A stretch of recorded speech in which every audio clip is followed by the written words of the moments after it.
Alright guys, in this video today we are going to be doing our next upgrade on the Nissan Xterra.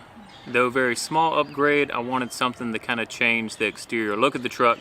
So we're going to be replacing the factory antenna with a new Ronin Factory stubby antenna. I'm going to try to do this in real time, should be pretty quick.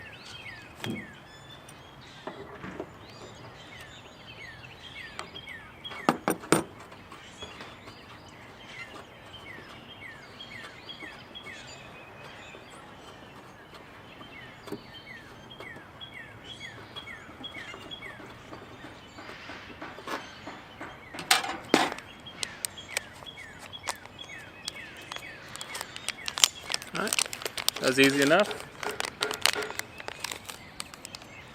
This also has a thread locker on it, so it says just basically do it hand tight and you should be good to go.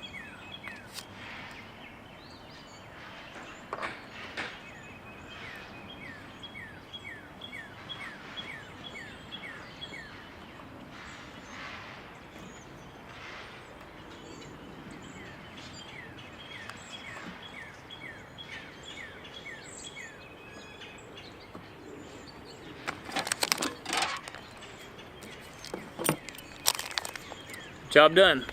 All right, let's see a little before and after here. All right, before and now after. What do you think? I personally like the look of the low profile stubby antenna. Let me know in the comments below what you think about it. Would you say factory, low profile, or get some kind of other aftermarket antenna? If you like this video, go ahead and hit a thumbs up. Be sure to share with friends. If you haven't already done so, consider subscribing. Thank you for watching, and I'll catch you next time.